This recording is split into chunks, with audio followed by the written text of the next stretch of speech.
So the crisis in the border in Del Rio, we heard DHS say they're going to continue expulsions under Title 42. So what is the White House's message to Haitian immigrants seeking asylum? Is there a place for them?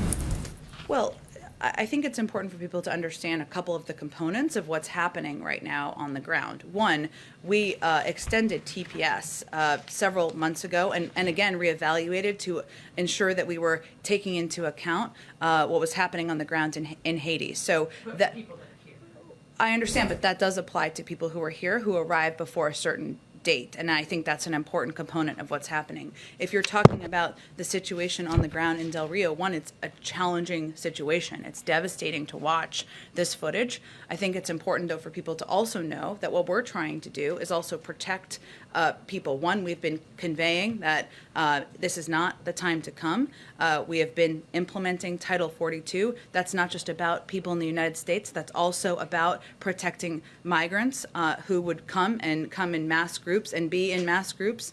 We are also surging resources and taking a multi-pronged approach. We've been working with the American Red Cross to bring in much needed resources. We've worked with World Central Kitchen to bring in meals, and we have been expediting repatriation flights, both to a range of countries in South and Central America, where people may have come from if they can be accepted back, and some back to Haiti. That is what our focus is on at this point in time. And our message continues to be, as you've heard Secretary Mayorkas convey, now is not the time to come.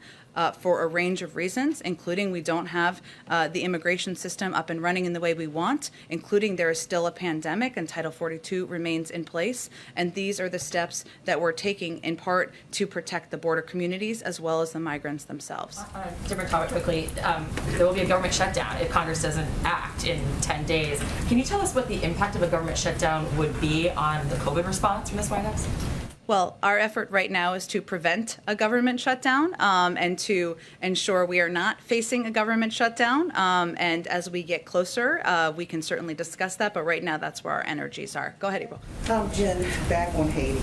I hear that, but digging in the weeds a little bit more, the process for Haitian migrants has always in this nation been different than other nations.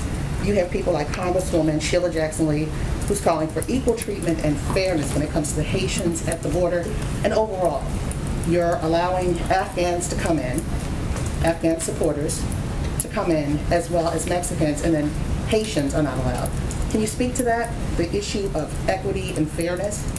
Absolutely, April, and I appreciate your question. Let me just take these different pieces side by side, right?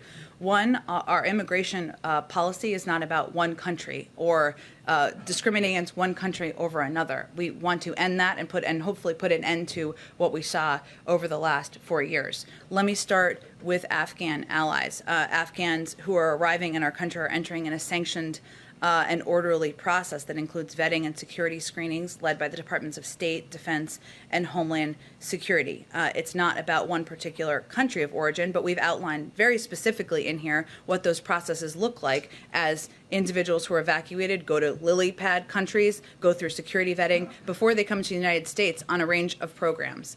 As it relates to individuals who are coming across the border, wherever they're coming from, whatever country they're coming from, Title 42 remains in place. There are a range of programs that people who are in the country can apply for or may be eligible for, including TPS for Haiti, which is something that we still are continuing to look at and review. The Secretary of State, the Secretary of Homeland Security are constantly assessing circumstances on the ground that would necessitate a TPS designation for any country. And they've obviously made a couple of designations over the course of the last couple of months as it relates to Haiti. And no matter whether it's the people who left, the Haitians that left in 2010 and traveled to South America and now trying to travel here, or the ones who left after this earthquake, either way, what is there for them to go back to when these planes are taking them back? The nation is in unrest. The president was assassinated. There are gangs that people are scared of. Democratic rule is not necessarily in place. The people are calling, particularly those here in this nation, are calling for the elections not to be held, on time because of unrest there. And then you also have the issue of the earthquakes. So what is there to go back to? What are you deporting them back to?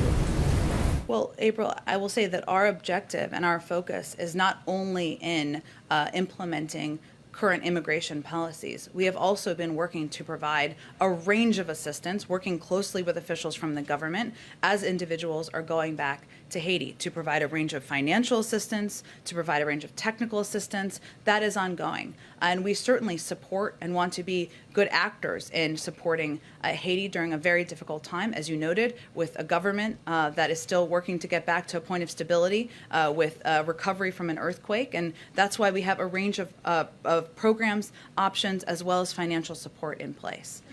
Okay, go ahead. Thanks, Jen. To follow up on Ed's question on Sure. immigration, in the big picture right now, how